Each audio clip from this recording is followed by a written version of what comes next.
Voilà, donc on se retrouve pour notre étude et on poursuit donc sur cette question. Donc, qu'est-ce qu'un chrétien en bonne santé? Donc, on arrive à après avoir vu qu'est-ce qu'un chrétien en bonne santé, le premier point, donc la parole, l'adoration, la prière, la chaleur relationnelle. Donc, on arrive à cette autre qualité, le témoignage. On a déjà abordé la semaine dernière ce sujet, on va poursuivre, mais avant ça, je vais faire un petit résumé. Donc, un chrétien en bonne santé est un chrétien qui vit dans la mise en application de l'ordre de Christ. Allez, faites de toutes les nations des disciples, les baptisant au nom du Père, du Fils et du Saint-Esprit, et enseignez-leur, observez tout ce que je vous ai prescrit. Et dans cette responsabilité-là, eh bien voici, dit Jésus, je suis avec vous, et cela jusqu'à la fin du monde. Donc, le disciple de Jésus-Christ a intégré l'évangélisation, donc dans tous les domaines, dans tous les aspects de sa vie. Et nous avons donc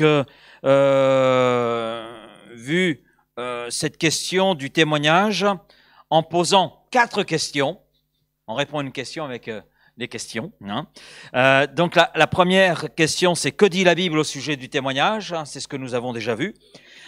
Ai-je besoin de formation pour témoigner de Jésus? Deuxième question. Troisième question, comment puis-je être efficace ou être un témoin efficace? Et puis, quatrième question, si je conduis quelqu'un à Christ, quelles sont mes responsabilités? Jusqu'où aller? Et jusqu'où vont ces responsabilités? Alors, on a vu que dit la Bible à propos du témoignage. Donc, tout d'abord, le Seigneur nous adresse un ordre qui est clair et précis. Allez, faites de toutes les nations, le texte que j'ai cité tout à l'heure, Matthieu 28, versets 19 et 20. Ce qui veut dire que aimer Dieu et partager sa foi avec son prochain, c'est là le plan de Dieu, c'est là ce que Dieu veut nous concernant tout enfant de Dieu. Deuxième point, le problème dans le témoignage, ce sont souvent nos difficultés. Les difficultés à notre niveau, quoi dire, la peur aussi de la réaction de l'autre, etc. Et puis il y a aussi difficultés de la part de celui qui reçoit. Il y a des peurs, des craintes, est-ce que c'est pas une secte, etc. Donc il y a des difficultés de deux côtés, donc il faut pouvoir appréhender un petit peu ces choses, s'y préparer, y réfléchir, et la parole de Dieu nous aide en cela, et le Saint-Esprit. Et ensuite, à son ordre de mission, on a dit également que Christ nous accorde l'assistance dont nous avons besoin. Il y a sa présence. Voici, je suis avec vous, et cela jusqu'à la fin du monde, dans l'accomplissement de cette mission. Et puis, le Seigneur va plus loin, il nous accorde l'aide du Saint-Esprit, acte 1:8, mais vous recevrez une puissance lorsque le Saint-Esprit va survenir sur vous, et à partir de là, vous serez mes témoins, donc à Jérusalem, dans toute la Judée et la Samarie, et cela jusqu'aux extrémités de la terre.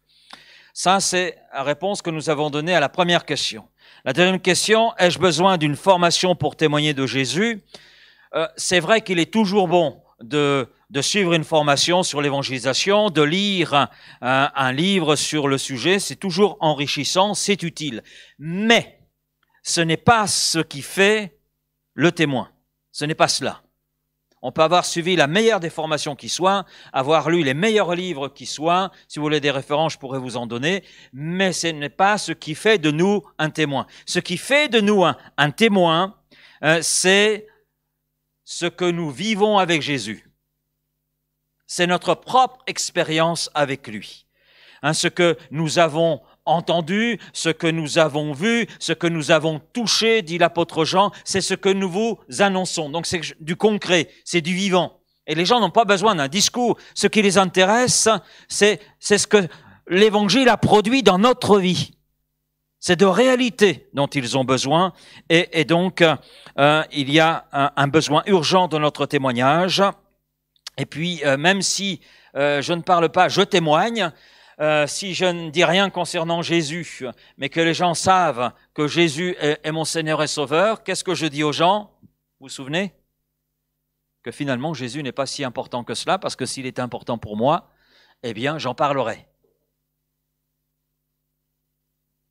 Donc, on témoigne, même en ne disant rien, on témoigne. Il y a un témoignage qui est apporté. Donc, mieux vaut parler de Jésus.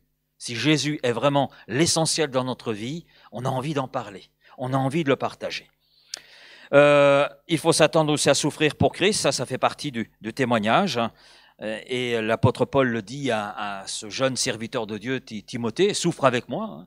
Le fait d'être un témoin de Jésus-Christ, il ne dit pas le fait de prêcher l'évangile, non, être le fait d'être témoin de Jésus. Puisque Jésus a été haï, il est normal que nous soyons haïs.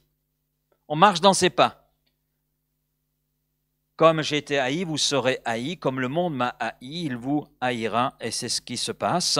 Donc, on ne doit pas être surpris de cela, de rencontrer quelques difficultés, quelques souffrances dans le témoignage. Puis témoigner, c'est s'engager dans une bataille spirituelle. On n'a pas à lutter contre la chair et le sang, mais contre les dominations, contre les autorités qui sont là dans les lieux célestes. Et troisième question, comment puis-je être un témoin efficace ? Donc, on a commencé à voir ce sujet la semaine dernière et on a vu que par rapport à cela, l'Église est fondamentale. L'Église est fondamentale pour un témoignage efficace dans la communauté. On appartient à une Église locale, qui est Église locale est dans un lieu. L'Église locale, elle est visible. À Vitrolles, elle est visible. Elle est là, quartier des Pinchinades, de allée de la Corvette. Donc, elle est là. Il y a même une enseigne. Donc, il y a des annonces. C'est une église locale qui est visible. Cette église est visible pas simplement à cause du bâtiment, mais elle est visible parce qu'elle est composée d'hommes et de femmes qui ont vécu une expérience avec Jésus-Christ et qui parlent de cette expérience. Mais pour que notre témoignage soit rendu efficace, il faut que le témoignage de l'ensemble de l'église soit un témoignage qui honore Dieu. Parce que si, comme j'ai cité cet exemple, si notre comptable, c'est pas une prophétie, c'est pas, c'est juste un exemple. Si notre comptable embarque la caisse, voilà, donc elle va avoir des problèmes avec l'Église, c'est évident. Elle risque d'avoir des problèmes avec la justice, un détournement de fonds qui lui appartient pas. Donc, ça va être un témoignage, ça va apparaître dans les journaux, etc. Et quand on va ensuite parler de Jésus, et je t'invite à venir dans mon église. C'est où ton église? Ah, c'est là, oui. C'est pas votre... Donc, il est évident que la réputation de l'église va avoir un impact sur notre témoignage individuel. Mais l'inverse est aussi vrai, bien sûr. Notre témoignage individuel a un impact sur le témoignage de l'ensemble de l'Église. C'est ce que nous devons prendre en considération. Nous sommes unis. Amen. On appartient à un corps local, l'Église, et dans ce corps local, nous sommes unis les uns aux autres. Si mon témoignage n'est pas conforme à l'Évangile, je vais nuire à l'ensemble du corps auquel j'appartiens. Mais si le corps a un mauvais témoignage, ça va nuire aussi à mon témoignage. C'est dans les deux sens. Donc, l'Église est fondamentale pour un témoignage efficace dans la communauté. Mais on a vu aussi, deuxième point, la crédibilité de ma vie. C'est une partie importante de mon témoignage, parce que le témoignage, c'est pas simplement dire, exprimer avec des mots, c'est vivre. Et la vie chrétienne, comme son nom l'indique, c'est une vie. C'est une vie, une existence que l'on vit centrée sur Jésus, dans une relation vivante et dynamique avec Jésus. C'est ça. Et de cette vie découle, il y a un impact dans notre façon de penser, un impact dans notre vision du monde, dans notre vision de nous-mêmes, dans la vision de l'autre. Ça impacte toute notre existence, tous les espaces de notre existence. Et bien sûr, nos paroles vont en être le reflet. Mais s'il y a une dichotomie, ça va se voir aussi. Ça va se voir. Si mon vocabulaire, tout en parlant de Jésus, n'est pas celui qui devait être, il est évident que les gens vont se poser des questions. C'est ça être chrétien. Waouh, quand tu l'écoutes parler, ouïe, ouïe, ouïe. Ouïe, ouïe, ouïe. Ouïe, ouïe, ouïe. Et c'est là que l'on doit veiller à avoir cette crédibilité dans notre témoignage, que notre vie que nos paroles, que tout cela soit en harmonie. En harmonie. Ça, c'est un point que nous avons vu. On arrive au troisième point concernant comment avoir un témoignage efficace. Troisième point, c'est la loi de Dieu est une partie importante de mon témoignage. Témoigner, c'est raconter aux gens ce que Jésus a fait dans notre vie. Mais notre histoire ne s'arrête pas là. On ne s'arrête pas là. Dans Luc 18, nous lisons l'histoire d'un dirigeant riche du peuple. Et il est venu à Jésus et il tombe aux genoux de Jésus et il pose cette question: que dois-je faire pour obtenir la vie éternelle? Remarquez bien la réponse de Jésus. Jésus ne dit pas je t'aime et j'ai un plan merveilleux pour ta vie. Pas du tout. Jésus lui dit: pourquoi m'appelles-tu bon? Il n'y a de bon que Dieu seul. Tu connais les commandements? Tu ne commettras point d'adultère, tu ne tueras point, tu ne déroberas point, tu ne diras point de faux témoignages, honore ton père et ta mère. Et en fait, que fait Jésus? Il amène cet homme sur le terrain de la loi de Dieu, de la parole de Dieu. Jésus voulait placer cet homme devant la réalité du péché dans sa vie. Et le problème était que cet homme ne se considérait pas comme un pécheur. Et vous avez des gens comme cela. Moi, je me souviens d'un homme qui m'a dit: mais j'ai jamais tué, jamais volé, j'ai jamais rien fait de mal. Donc, le péché, ça me concerne pas. Au moins, il était clair, hein? Clair. Et je me souviens de cet homme parce que j'ai pas eu le temps de descendre de l'estrade, qu'il était déjà au pied de l'estrade pour me féliciter pour mon message en me disant: je suis d'accord avec tout ce que vous avez dit, sauf quand vous avez parlé du péché. Et là, donc, il m'a donné une description de qui il était, un homme bien. Mais je crois que le Saint-Esprit avait connaissance de son cœur et m'a amené à poser une question alors que c'était la première fois que je voyais cet homme: est-ce que votre frère va bien? Et cette question a déclenché une colère chez cet homme. Il s'est mis en colère. Et j'ai attendu que la colère passe, parce que je ne m'attendais pas à une telle réaction. Et je m'étais posé la question: pourquoi tu poses une telle question? Parce que tu ne connais pas cet homme.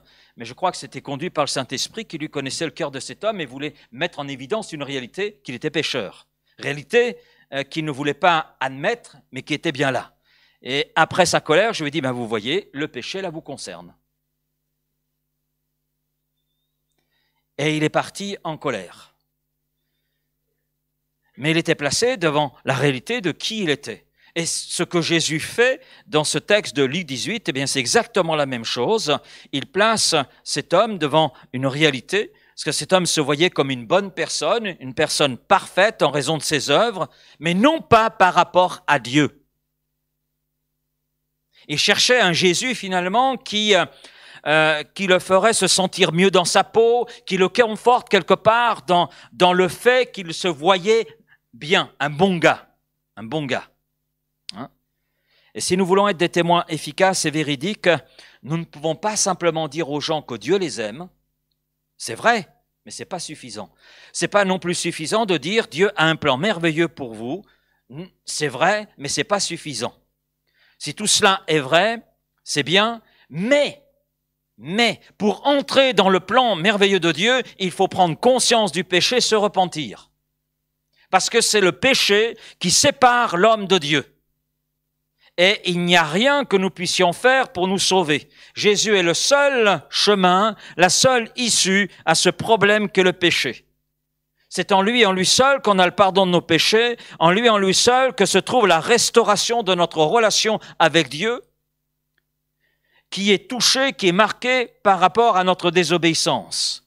Et les gens ont besoin d'entendre ce message. Ont besoin de l'entendre, d'entendre la vérité, pas simplement d'entendre « Dieu vous aime, amen, alléluia, et Dieu a un plan merveilleux pour vous ». Mais ils ont besoin d'entendre qu'ils sont pécheurs, que ce plan merveilleux pour eux est vrai dans la mesure où ils prennent conscience de leur état de péché, dans la mesure où ils se repentent, se détournent de leur péché pour vivre selon Dieu. Et je crois qu'aujourd'hui, on a réduit le témoignage et le message de l'Évangile pour le rendre plus accessible aux gens. On n'ose plus parler du péché, on n'ose plus parler de la repentance, de l'enfer, de l'éternité. Et pourtant, une dame m'a contacté et elle me disait, elle souffrait parce que dans l'église, son église, l'église dont elle était membre pendant un certain temps, eh bien, il ne fallait plus parler du péché. Et ça a été prêché. C'est ça le pire. On ne parle plus du péché, on dit faute. Une faute. Alors aujourd'hui, on a plein de choses pour corriger nos fautes. Hein. On a plein de choses. L'effaceur, il y a même le stylo, vous écrivez d'un côté, de l'autre côté, vous effacez pour réécrire. Ni vu ni connu. Hein. Non, non, non. Une faute est réparable. Le péché a besoin de pardon, a besoin de l'œuvre de Jésus. Donc on ne peut pas réduire les choses, changer un vocabulaire comme cela qui est un vocabulaire biblique. Et lorsque Jésus a commencé son ministère, son message était sans ambiguïté. Marc 1, verset 14, après que Jean eut été livré, Jésus alla dans la Galilée prêchant l'évangile de Dieu. Donc la bonne nouvelle venant de Dieu. Il disait, le temps est accompli, le royaume de Dieu est proche, repentez-vous et croyez à la bonne nouvelle. Donc, il a parlé de repentance. Et parler de repentance, il a parlé aussi du péché. C'est le péché qui vous éloigne de Dieu, etc. On a tout un enseignement qui est donné dans les évangiles par Jésus concernant le péché, la repentance, la conversion, etc. Donc, c'est vrai, ce n'est pas facile de dire à une personne, tu es pécheur. Tu es pécheur devant Dieu. Et si tu refuses le pardon de Dieu pour ta vie, ce plan merveilleux que Dieu a pour ta vie, ça va t'échapper. Ça va t'échapper. Mais c'est l'éternité qui va t'échapper aussi. Alors ça fait jamais plaisir d'entendre une chose comme cela, mais ce dont les hommes ont besoin, c'est vrai de notre témoignage, mais ils ont besoin aussi d'être conduits dans la connaissance de la loi de Dieu, de la vérité de Dieu. Et c'est ce à quoi notre témoignage doit parvenir. S'il n'y a pas ça, notre témoignage est inefficace. Inefficace. Il y a besoin de ce témoignage personnel, notre expérience, mais le témoignage de la parole de Dieu. Quatrième point concernant comment avoir un témoignage efficace. La Seigneurie de Jésus est une partie importante de mon témoignage, de notre témoignage. Je reviens à notre histoire de Luc 18. À ce personnage qui vient voir Jésus, après que Jésus lui ait demandé s'il avait observé la loi, notre personnage a eu la pensée erronée qu'il n'était pas un pécheur. Alors Jésus lui posait une question qui, quand on regarde la question, elle était quelque peu troublante. Et l'évangéliste Marc apporte un élément intéressant. Jésus, l'ayant regardé, l'aima. Et Jésus lui dit, il te manque une seule chose. Va, vends tout ce que tu as, donne-le aux pauvres, et tu auras un trésor dans le ciel. Puis viens et suis-moi. Viens et suis-moi. Verset 22, mais affligé de cette parole, cet homme s'en alla tout triste, car il avait de grands biens. Point. Le point est important parce qu'on pourrait penser que Jésus lui a couru après. Attends, je vais changer le message pour le rendre plus accessible. Non, non. Pourtant, il est dit Jésus l'aima, mais Jésus le laisse partir. Alors bien sûr, la question est un peu troublante, posée par Jésus. Est-ce que cela doit nous conduire à vendre nos biens pour suivre Jésus? Non, ce n'est pas cela. Ce n'est pas ce que le texte dit. Jésus met en évidence par sa question la place que Dieu occupait dans la vie de cet homme. C'est ce que Jésus est en train de mettre en évidence. Dieu n'était pas le Seigneur. Dieu n'était pas l'autorité sur la vie de cet homme. Il voulait suivre Jésus sans que cela lui coûte, sans ne rien changer dans sa vie. Il voulait Jésus pour un sens et un but dans sa vie, mais il ne voulait pas que Jésus soit responsable de sa vie, soit l'autorité de sa vie.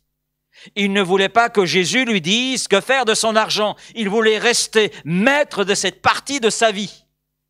Et rester maître de cette partie de sa vie, ça veut dire rester maître de sa vie. Mais ça, ce n'était pas possible. Et il est reparti tout triste. Et vous savez que la plupart des gens sont dans la même pensée que ce personnage. Au même stade que notre personnage, beaucoup de gens se hérissent à l'idée d'avoir Jésus aux commandes de leur vie et de se livrer eux-mêmes. Ils sont prêts à vouloir de Jésus à condition que cela ne les dérange pas, à condition qu'ils restent ce qu'ils sont. Beaucoup de gens autour de nous sont prêts à accepter Jésus dans la mesure où Jésus améliore ce qui ne va pas.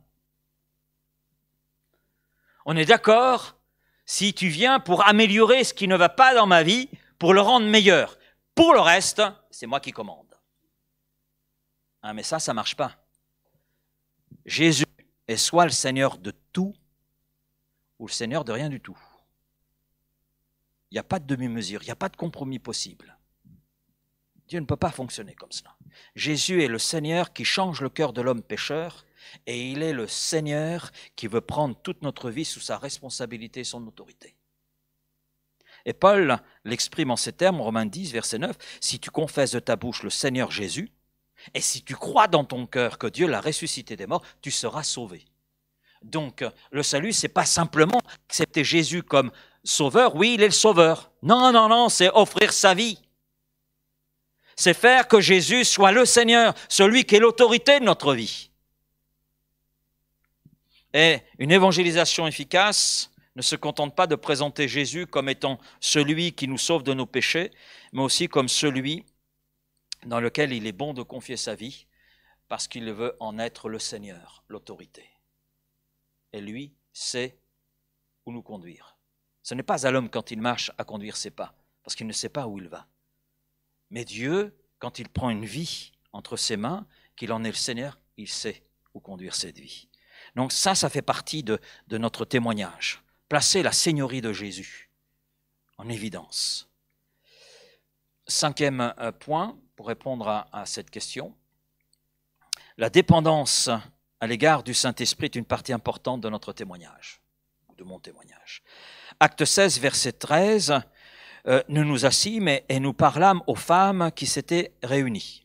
Et l'une d'elles, nommée Lydie, dit l'apôtre Luc, marchande de pourpre de la ville de Thyatire, était une femme craignant Dieu. Et elle écoutait.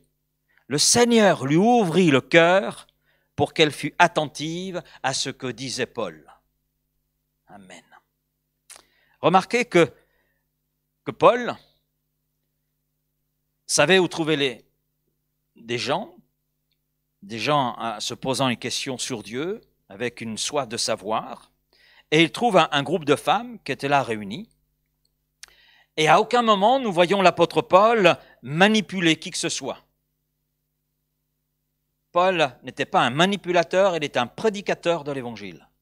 Et il n'a pas manipulé, il a simplement partagé la bonne nouvelle de Jésus, et il a invité les personnes qui étaient là devant lui à placer leur confiance, à faire confiance en Jésus. Nous sommes des semeurs, et notre rôle est de semer la bonne semence, de la bonne manière. Semer la bonne semence de la bonne manière. Ensuite, il nous faut compter sur le travail du Saint-Esprit pour faire germer cette semence dans ses cœurs. Et c'est ce qui s'est produit dans le cœur de Lydie. Et le texte le précise bien, le Seigneur lui ouvrit le cœur pour qu'elle fût attentive à ce que disait Paul. Donc, ce que disait Paul a eu une efficacité parce que Paul a laissé le Saint-Esprit être à l'œuvre, dépendait du Saint-Esprit, et le Saint-Esprit a fait son œuvre dans le cœur de Lydie. Tout ce que l'apôtre Paul a fait, c'est semer. Le reste, c'est le Seigneur qui a fait. Mais c'est la même chose pour nous. Nous sommes invités à semer. Pour le reste, c'est le Saint-Esprit. C'est le Saint-Esprit qui laboure les cœurs, même si les cœurs peuvent être durs parfois.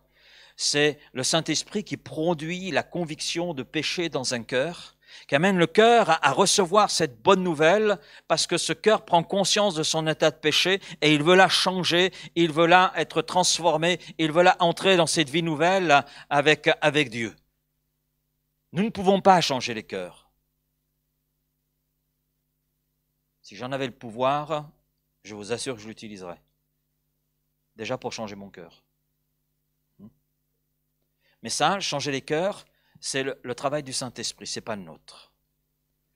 Jean 16, verset 8, « Et quand il sera venu, Il convaincra le monde en ce qui concerne le péché, la justice et le jugement. En ce qui concerne le péché, parce qu'il ne croit pas en moi.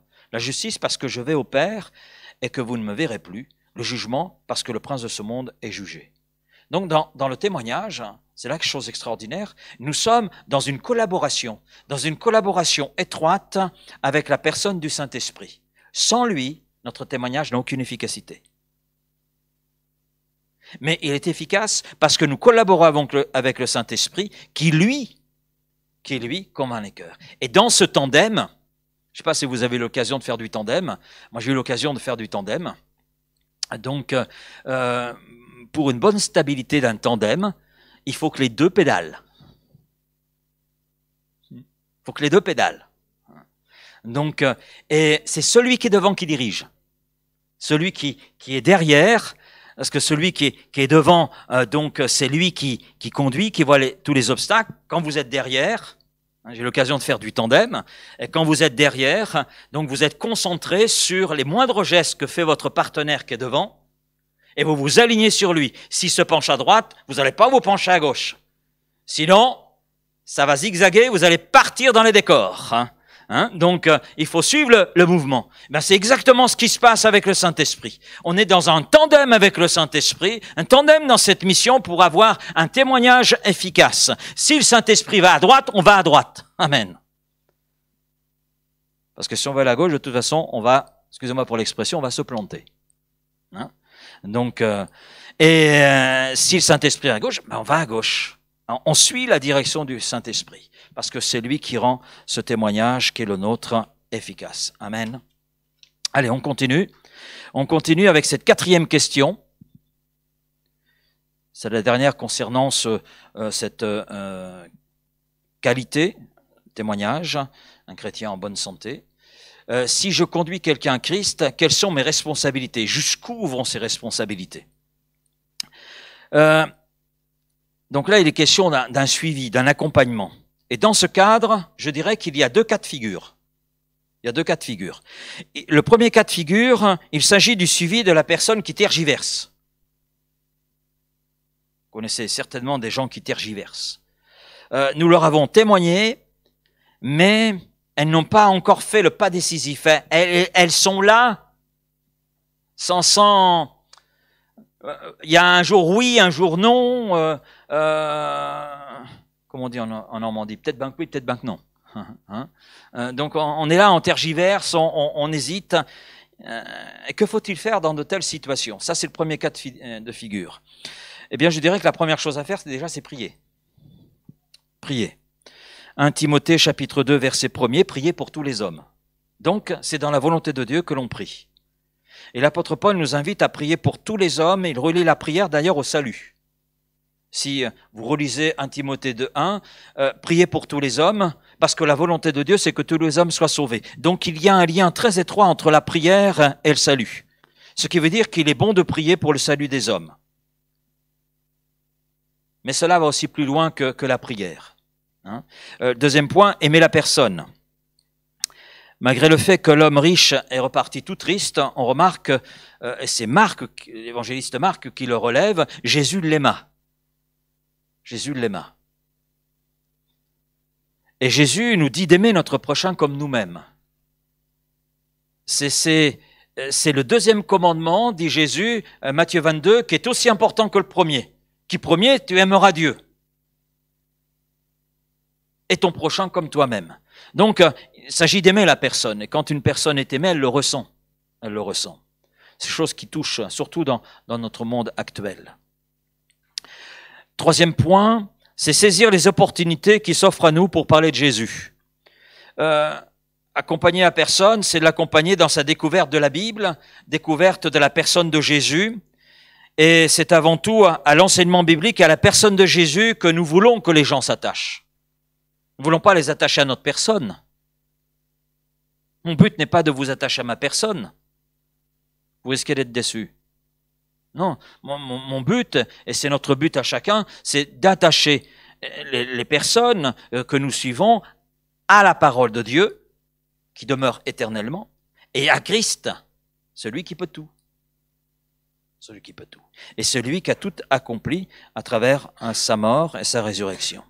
Donc, c'est saisir les opportunités pour conduire la personne à s'attacher à Christ et à sa parole.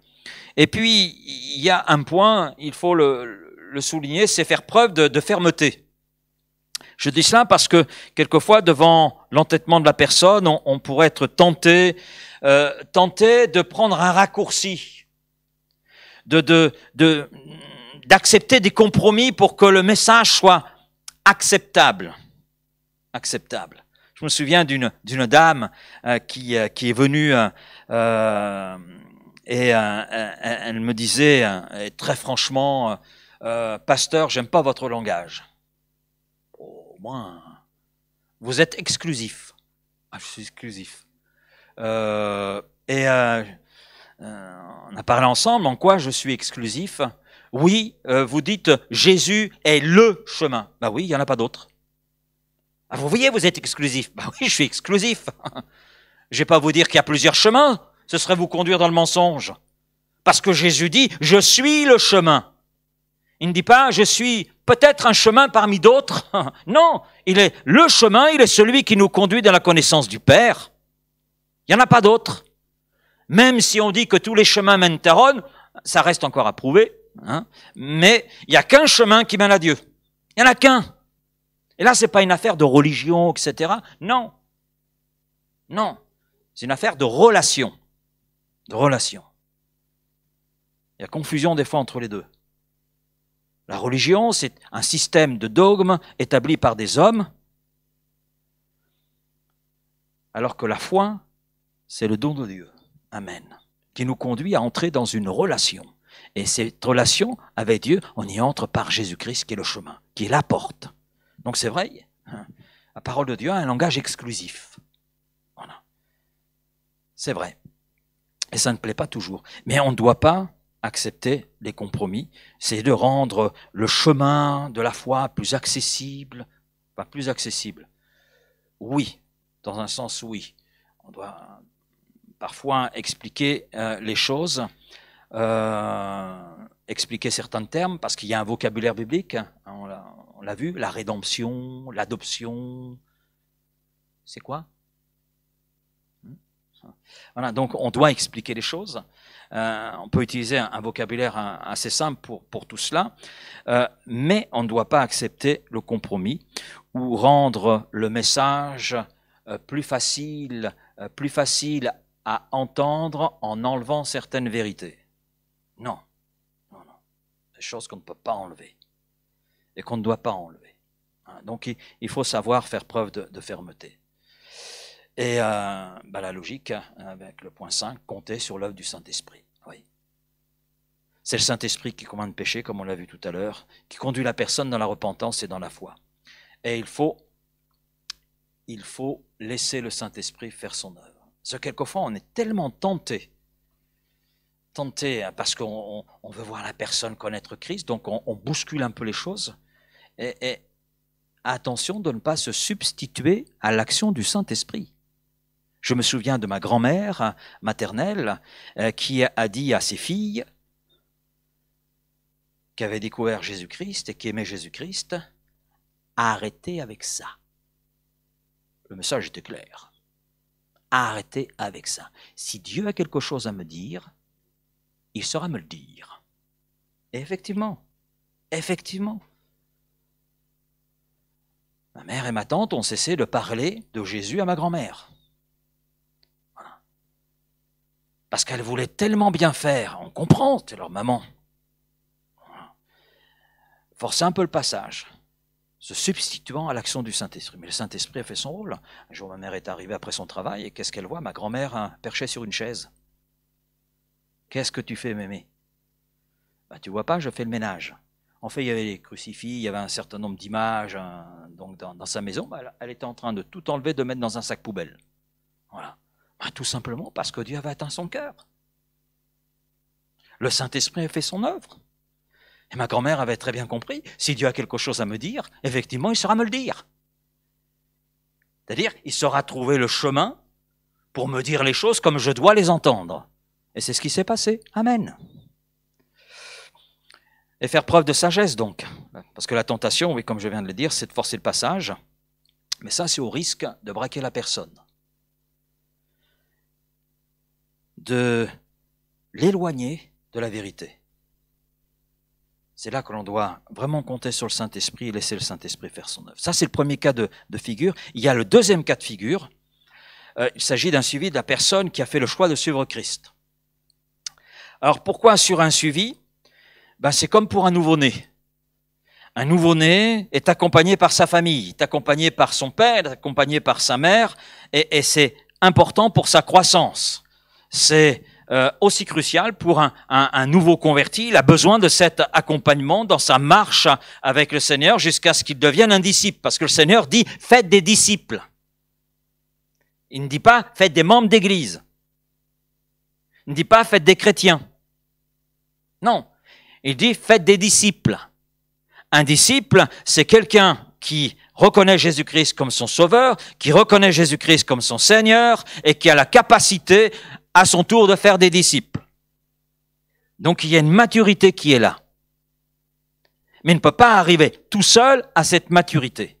C'est pour ça que le Seigneur dit « Enseignez-leur à observer tout ce que je vous ai prescrit ». Donc là, c'est notre responsabilité. Donc on doit accompagner la personne afin qu'elle devienne disciple, c'est-à-dire capable à son tour de faire des disciples et d'assurer un suivi. Alors, comment assurer le suivi d'une personne qui fait confiance à Christ? Eh bien, nous avons dans le Nouveau Testament un modèle. On a un modèle, en la personne de l'apôtre Paul. Il a conduit des gens à Christ et il est édifiant de voir quelle responsabilité il pensait avoir par rapport à ces gens qu'il a conduits à la foi, qu'il a conduits à Christ. Et on va regarder sa relation avec les Corinthiens. Dans 1 Corinthiens, chapitre 4, verset 15, il est dit « Car quand vous auriez 10 000 maîtres en Christ, vous n'avez cependant pas plusieurs pères, puisque c'est moi qui vous ai engendré en Jésus-Christ par l'Évangile. » Donc les Corinthiens étaient les enfants spirituels de l'apôtre Paul. Ils sont venus à la foi en Jésus-Christ, à la découverte de Jésus-Christ par la prédication de l'apôtre Paul, qui prédication était accompagnée de l'œuvre du Saint-Esprit. C'est ce que Paul dit au tout début de sa lettre aux Corinthiens. Alors voyons quelle responsabilité l'apôtre Paul avait envers ces hommes et femmes qu'il avait amenés à Christ. La première chose que nous relevons dans le suivi, c'est que je dois aimer ceux que je conduis à Christ. 1 Corinthiens 4, 14, « Ce n'est pas pour vous faire honte que j'écris ces choses, mais je vous avertis comme mes enfants bien-aimés. » Bien-aimés. Donc Paul avait un réel amour pour les nouveaux chrétiens, pour ceux qu'il avait amenés à la foi, et ce n'était pas un amour mou, ni émotionnel, mais c'était un amour qui était dominé par la vérité.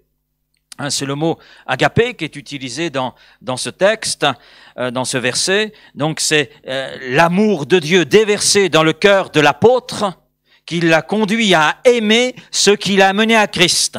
De ce même amour dont lui a été aimé et qui a bouleversé et transformé sa vie. Donc il se souciait de ces hommes et femmes qu'il avait conduits à Christ. Et il a accepté des sacrifices pour eux, il a investi de son temps, il a investi de sa vie dans leur vie. Dans la vie des Corinthiens, quand on lit les 2 lettres que l'apôtre Paul a envoyées à ces hommes et femmes, on voit tout l'investissement de la vie de Paul, du temps de Paul, des nuits de Paul, dans la vie de ces hommes et femmes. Il a été comme un père pour ceux qu'il conduisait à Christ. Et ces derniers se sentaient aimés de lui. Aimés de lui. Quand on voit, et l'épître aux Corinthiens est très intéressante sur plusieurs points, mais quand on voit la façon dont l'apôtre Paul agit à l'égard de cette église, oui, il aime cette église, il aime ces hommes et femmes. Ils sont venus à la fois à la connaissance de Christ par sa prédication et il les accompagne dans leur croissance. On voit cet amour, tel un père qui aime ses enfants. Un amour qui est à l'image de celui que Dieu a manifesté pour nous. Ça, c'est le premier point. Je dois aimer ce que je conduis à Christ. Deuxième point, c'est que je dois avertir ceux que je conduis à Christ.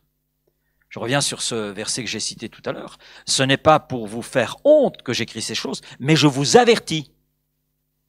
Je vous avertis. Paul dit qu'il les avertit parce qu'ils sont justement des enfants bien-aimés.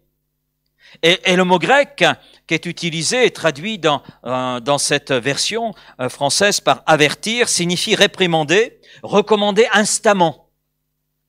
Et donc avertir. En d'autres termes, l'apôtre Paul est là disant à ces hommes et femmes, si vous continuez dans cette direction, ça ne va pas bien finir. Vous allez rencontrer des problèmes. Et comme je tiens à vous, je ne peux pas ignorer la situation dans laquelle vous êtes. Donc je vous préviens parce que je vous aime. Donc Paul ne cachait pas les choses aux nouveaux convertis, à ceux qui l'accompagnaient. Ça, c'est un point important. Il savait les placer devant leurs responsabilités. Il leur donnait les éléments nécessaires pour qu'ils suivent leur propre chemin. Il ne prenait pas les décisions à leur place.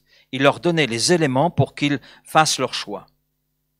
Et quand ils prenaient une direction, il les avertissait, il leur donnait les éléments. Voilà les conséquences de la direction que vous êtes en train de prendre.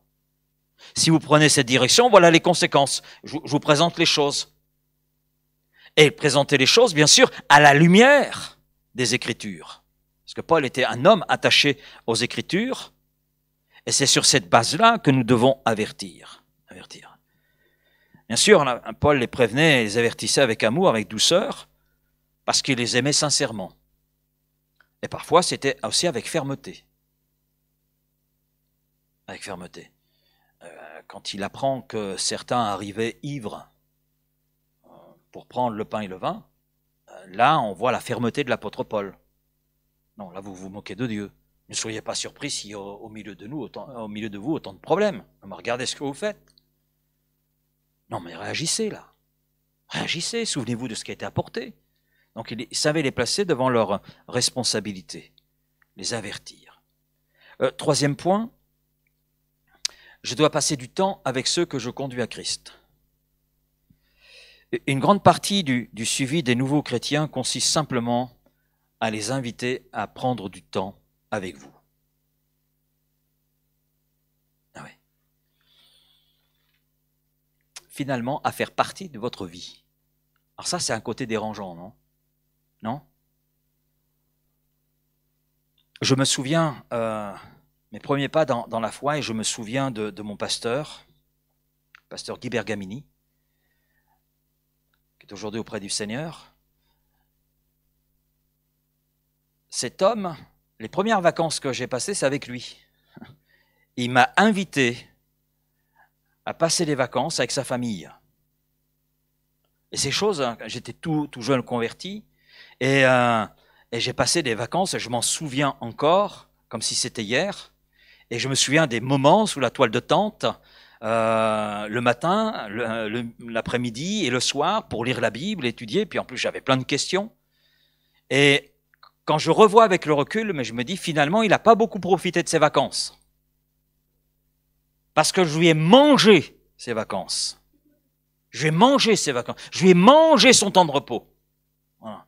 Donc, il n'y a que la nuit que je l'embêtais pas. Voilà. Sur le coup, je réalisais pas, mais c'est avec le recul et c'est aujourd'hui, en y repensant, je me dis, mais il a accepté que j'entre dans sa vie. Et comme je faisais beaucoup de kilomètres pour participer aux rencontres de jeunesse le samedi soir, donc plusieurs fois, il me gardait chez lui.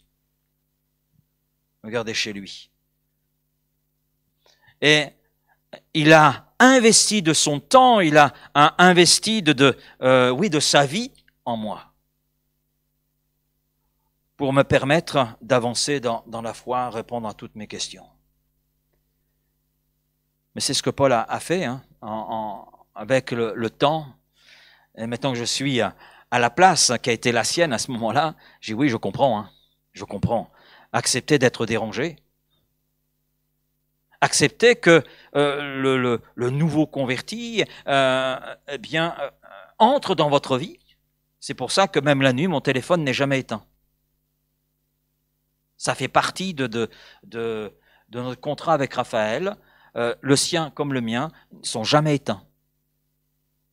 Il peut y avoir un besoin en pleine nuit, et ça m'est arrivé d'appeler mon pasteur en pleine nuit, parce qu'il y avait un problème bien particulier, j'avais besoin d'un conseil de Dieu, il y avait une urgence, il y a une décision à prendre, et je n'avais pas les éléments pour prendre la décision, et c'était pas attendre le lendemain, il fallait la prendre immédiatement. Et je l'ai appelé pour qu'il m'aide dans ma décision, et heureusement qu'il a été là. Il a su m'apporter le conseil, pourtant c'était en pleine nuit, je savais que je le réveillais, mais il a accepté. Et ça, ce sont des choses, moi, qui m'ont marqué et qui font que, eh bien, mon téléphone n'est jamais éteint. Jamais éteint. Parce que c'est important. Il peut y avoir un besoin, une urgence. Et à travers nos années de ministère, on l'a vu avec Raphaël. Donc, raison de plus pour regarder notre téléphone ouvert. 1 Corinthiens 11, verset 1, « Soyez mes imitateurs comme je le suis moi-même de Christ. » 1 Corinthiens 4, verset 16, « Je vous en conjure, soyez mes imitateurs. Pour cela, je vous ai envoyé Timothée, qui est mon enfant bien-aimé et fidèle dans le Seigneur. Il vous le rappellera quelles sont mes voies en Christ et quelle est la manière dont j'enseigne partout dans toutes les églises. » Donc, on voit que Paul avait le cœur ouvert en faveur des autres. Il était transparent. Transparent. Quand on lit d'ailleurs les épîtres de Paul, il y a une transparence qui est là. La vie privée de Paul, sa vie publique, on a tout qui est là décrit. Sa relation même personnelle avec Dieu, on la voit, on la lit en lisant ses épîtres. Elle est là, tout est là. Il était transparent, il acceptait d'être vu, il acceptait d'être connu tel qu'il était.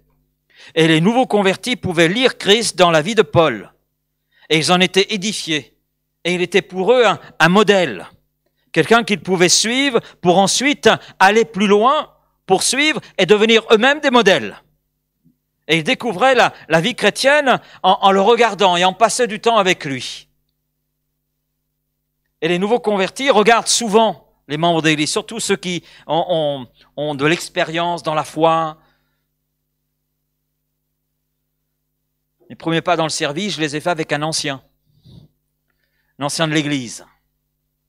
C'est avec lui que j'ai fait les premières visites, je m'en souviens. Je n'étais pas encore stagiaire à ce moment-là. Et avec ce frère, j'ai appris plein de choses. Mais là aussi, il y avait une transparence. Sa vie était transparente, sa vie privée. Il avait un hobby, et il m'a fait découvrir son hobby. C'était quelque chose de super. Il y avait une transparence qui était là. Mais à travers lui, je pouvais voir Christ et l'amour de Christ. L'amour de Christ. Et c'est des choses qui vous marquent quand vous êtes nouveau converti. Des choses qui vous marquent. Beaucoup de nouveaux convertis n'ont aucune idée de ce à quoi ressemble la vie chrétienne. C'est pourquoi ils ont plein de questions. Plein de questions. Et ils désirent passer du temps avec ceux qui les ont conduits à Christ. Et ce temps est important parce qu'ils apprendront à suivre Jésus en faisant partie de notre vie et en nous regardant. Amen. Je dois enseigner, 4e point, ceux que je conduis à Christ. 1 Corinthiens 4, 16, on l'a lu, j'y reviens. Je vous en conjure donc, soyez mes imitateurs. Pour cela, je vous ai envoyé Timothée, qui est mon enfant bien-aimé et fidèle dans le Seigneur. Il vous rappellera quelles sont mes voies en Christ, quelle est la manière dont j'enseigne partout dans toutes les églises. Donc, on voit l'apôtre Paul qui était conscient qu'il devait enseigner ces nouveaux et les enseigner dans la vérité, et il était attentif à cela. Et bien souvent, nous comptons sur le pasteur pour faire ce travail, non? Beaucoup de chrétiens pensent que c'est au pasteur d'assurer le suivi, d'assurer l'enseignement à tous les niveaux de l'Église. C'est vrai, mais pas totalement vrai. Le but des ministères dons donnés à l'Église est le perfectionnement des saints. Là, saints, c'est pas ceux qui sont morts et qu'on estime être saints. Comprenez bien. Hein? Saints, ce sont ceux qui appartiennent à Christ. Nous sommes saints parce que pardonner l'avait purifié de nos péchés, et nous sommes rendus saints. Donc, l'apôtre Paul parle des saints dans la foi, ceux qui aiment Christ. Éphésiens 4, verset 12, donc les ministères dont donnés à l'Église, pasteurs, évangélistes, prophètes, apôtres, donc ont été donnés pour le perfectionnement des saints en vue de l'œuvre du ministère et de l'édification du corps de Christ. Ok? Donc, mon rôle, ce qui est le rôle de tous ceux qui ont responsabilité d'Église, c'est de donner les moyens à chaque membre de l'Église, à chaque disciple de Jésus-Christ, d'assumer l'œuvre du service, l'œuvre du ministère. Le mot ministère signifie servir. Donc donner les capacités pour servir et d'être édifié dans ce corps qu'est l'Église. Donc le ministère veille, j'allais dire, à la bonne harmonie et coordination au sein du corps qu'est l'Église locale. Et l'apôtre Paul nous montre que l'enseignement finalement passe par chacun d'entre nous. Chacun d'entre nous. Et Paul est en accord avec l'ordre de mission laissé par Jésus. Puisque Jésus dit, Matthieu 28, « Et enseignez-leur à observer tout ce que je vous ai prescrit. » Il ne parle pas simplement aux 12, il parle à tous les disciples, à tous ses disciples. Et c'est à nous qu'il parle. Donc c'est à nous aussi d'enseigner ceux que nous conduisons à Christ, ceux qui sont nouveaux dans leur foi. Notre mission est de les conduire à devenir disciples de Christ comme nous-mêmes nous sommes disciples de Christ. Donc ça passe par l'enseignement, c'est-à-dire ouvrir la Bible, l'étudier. Et c'est une étape qui nécessite que nous soyons nous-mêmes fondés sur la parole. Et c'est là qu'intervient le ministère don donné à l'Église. Et puis, c'est une étape importante et il existe une panoplie de sujets pour lesquels on peut s'entretenir avec le nouveau converti. Il y en a certains points, certains sujets qui sont là fondamentaux, comme par exemple enseigner le nouveau converti sur son identité. Qui suis-je en Christ? Alors pour enseigner cela, il faut bien sûr savoir qui on est en Christ. Parce que tous ceux qui sont venus à Christ sont appelés enfants de Dieu. Ils sont une nouvelle créature. Il est donc nécessaire de prendre du temps d'enseigner le nouveau converti sur sa nouvelle identité, son nouveau statut en Dieu, devant Dieu. Par conséquent, nous devons le renseigner sur ses droits, sur ses privilèges, ses limites, ses responsabilités, etc. Jean 1,12. Mais à tous ceux qui l'ont reçu, à ceux qui croient en son nom, elle a donné le pouvoir de devenir enfants de Dieu. Enseigner le nouveau converti sur le fonctionnement du royaume de Dieu, par exemple. Et oui, le pécheur, sauvé par grâce, passe d'un royaume, d'un maître, d'une mentalité, de règles, vers un autre royaume, avec un autre roi, avec un autre statut, d'autres façons de penser, etc. Donc on doit enseigner la personne qui vient à Christ sur ce sujet. On passe du royaume des ténèbres au royaume de la lumière. Donc important d'expliquer quels sont ces principes régissant ce nouveau royaume qui est le royaume de Dieu dans lequel le nouveau converti est introduit. Parce que le royaume de Dieu est régi par des lois que le nouveau converti ne connaît pas. Et il ne peut pas se soumettre à quelque chose qu'il ne connaît pas. Donc ça nécessite pour nous de connaître aussi les lois régissant le royaume de Dieu. Romains 14, 17, car le royaume de Dieu, ce n'est pas le manger et le boire, mais la justice, la paix, la joie, et cela par le Saint-Esprit, par exemple. Enseigner le nouveau converti à avoir une relation intime avec son Dieu. Notre Dieu est un Dieu de relation. Un Dieu de relation. Donc il désire entretenir une relation avec nous, et ça passe pas simplement par le dimanche ou le jeudi soir ou le mardi, c'est pas simplement pour les rassemblements d'église, non. C'est au quotidien, au quotidien. demeure avec nous, il désire que nous expérimentions sa présence, que nous allions toujours plus loin dans sa présence dans la prière, sa présence dans la méditation et l'étude de la parole de Dieu. Matthieu 6, 6, mais quand tu pries, entre dans ta chambre, ferme ta porte et prie ton Père qui est là dans le lieu secret, et ton Père qui voit dans le secret te le rendra. Donc ce sont là quelques thèmes. Je n'ai pas donné une liste exhaustive, vous avez bien compris, juste quelques exemples, parce que j'aurais pu ajouter la foi, j'aurais pu ajouter le Saint-Esprit, le pardon, etc. Donc c'est quelques thèmes que nous devons aborder avec nouveau converti dans le suivi, dans l'accompagnement, parce qu'il a besoin de connaître ces choses. Et c'est une nourriture qui correspond à sa progression dans la foi, qui va l'aider dans sa progression. C'est comme un nouveau-né, hein. On commence avec le lait maternel. Ensuite, on passe à quelque chose de plus conséquent, et puis à un moment donné, eh bien, on en arrive au beefsteak. Et là, il faut mâcher. Voilà. Donc, c'est exactement cela. Quand on accompagne un nouveau converti, il faut le conduire jusqu'au beefsteak de la parole de Dieu.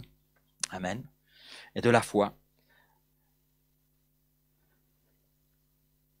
Paul a pu dire aux anciens d'Éphèse, avant de se séparer d'eux, acte 20, verset 20, « Vous savez que je n'ai rien caché de ce qui vous était utile. Et je n'ai pas craint de vous prêcher et de vous enseigner publiquement et dans les maisons. » Et Paul, verset 27, ajoute, « Car je vous ai annoncé tout le conseil de Dieu sans rien cacher. » Sans rien cacher de ce conseil. Et pour cela que nous ne devons pas avoir peur d'enseigner de nouveaux convertis sur tous ces sujets concernant la foi, concernant la vie d'Église. Ça fait partie du package qu'il doit savoir pour grandir en maturité et devenir un disciple. Alors vous l'avez compris, tout ça, ça demande du temps. Ça demande du temps. Mais Dieu sait nous donner le temps, parce que c'est lui le maître du temps. Parce que bien souvent on dit « je n'ai pas le temps ». Je n'ai pas le temps. Mais quand on regarde bien, ce qui est important, ce qui est utile et ce qui n'est pas important dans une journée, quand on regarde bien les choses, pour ce qui nous plaît, qui suscite un enthousiasme, on est capable de bousculer tout un planning pour trouver le temps.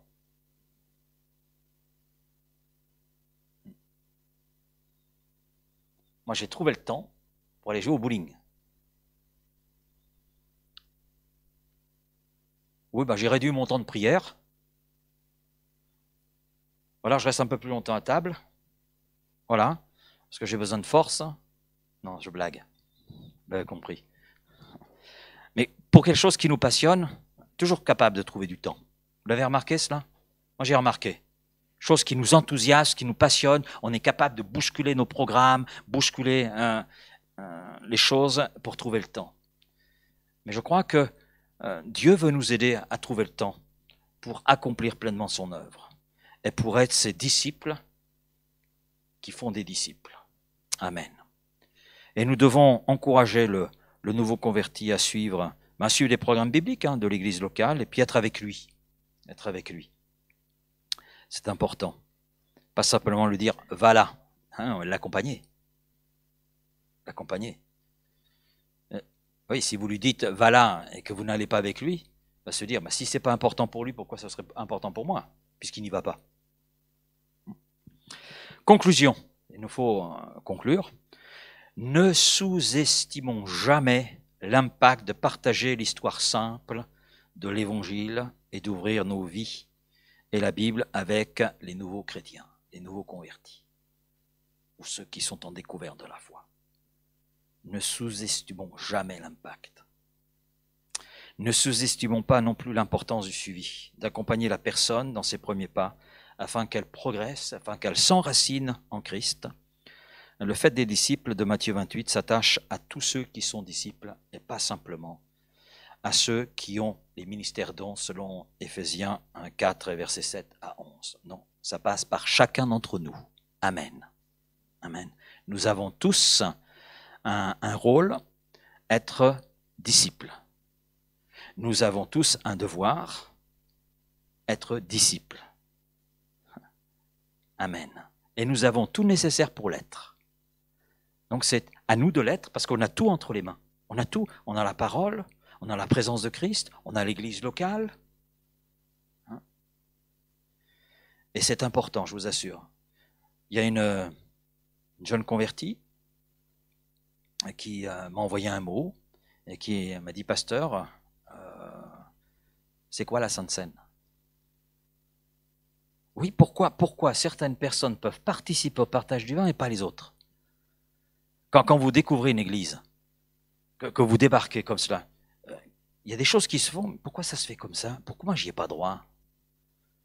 C'est la première question d'ailleurs que j'ai posée lorsque je suis allé à l'église, que j'ai assisté à un culte. Voilà, parce que je me suis levé moi. Et on m'a fait me rasseoir. Non, t'as pas droit. Bah mince, pourquoi j'ai pas droit moi? Donc j'ai posé des questions. C'est quoi la Sainte Seine? Parce que je participais à l'Eucharistie. Donc,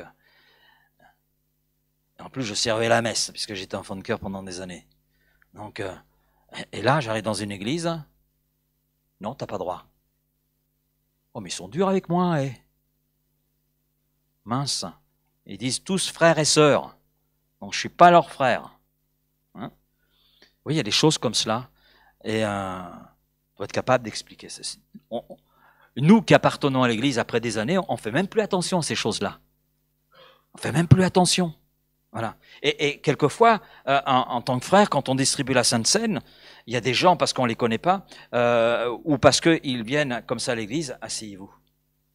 Ben oui, mais si on leur explique pas pourquoi ils doivent rester assis et pas se lever comme tout le monde pour prendre le pain et le vin, il est évident qu'ils vont rester avec des questions, et ça peut des fois heurter. Ça peut des fois heurter. Voilà. C'est là que c'est important pour nous, quelquefois, de se souvenir de nos premiers pas dans la foi, des questions qui ont été les nôtres, pour pouvoir aider ceux qui sont aujourd'hui comme nous l'avons été. Amen. Et dans ce travail, on est tous impliqués. C'est pas simplement au pasteur de dire du pupitre, voilà ce qu'est la Sainte Seine. Non, parce qu'on risque de faire une étude chaque semaine sur le sujet. Ah oui, vous avez des gens nouveaux qui viennent.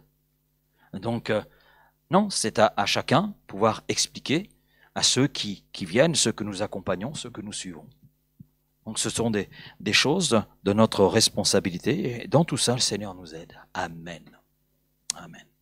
Voilà, la semaine prochaine, on poursuivra toujours sur cette question. Qu'est-ce qu'un chrétien en bonne santé? Il y a d'autres éléments que nous allons voir la semaine prochaine. On remercie le Seigneur pour ces moments. Seigneur, merci pour ta parole ce soir. Merci pour ce qui a pu être apporté. Et Seigneur, il y a certainement des questions qui sont là suite à tout cela. Mais je crois, Seigneur, que tu veux nous aider, Seigneur, à pouvoir répondre à ces questions et à pouvoir, Seigneur, être chacun pour notre part de bons accompagnateurs. Oui, Seigneur, pour ceux qui viennent à toi, pour ceux qui te découvrent, Seigneur, pouvoir les accompagner le temps qu'il faut afin qu'ils deviennent disciples et qu'ils puissent eux-mêmes, en accompagner d'autres à leur tour. Seigneur, on te remercie donc pour ta parole, pour tout ce qu'elle nous enseigne, Seigneur, tout ce qu'elle nous montre. Et Seigneur, c'est une ressource extraordinaire, c'est ta parole. Et merci pour le Saint-Esprit qui nous aide dans la tâche qui est la nôtre, dans la tâche que tu nous confies. Et c'est vraiment une grâce d'être en tandem avec toi, Seigneur, en ce qui concerne le salut des âmes et l'accompagnement de ces âmes, Seigneur. Oui, sois béni pour tout ce que tu veux faire donc dans nos vies à chacun, mais aussi par nos vies avec nos vies. Oui, Seigneur, et on s'en réjouit, Seigneur, parce que nous savons que ce que tu as entamé en nous, tu le poursuis parce que tu veux la mener à son achèvement. Alors merci, Seigneur. Et je te dis Amen. Amen.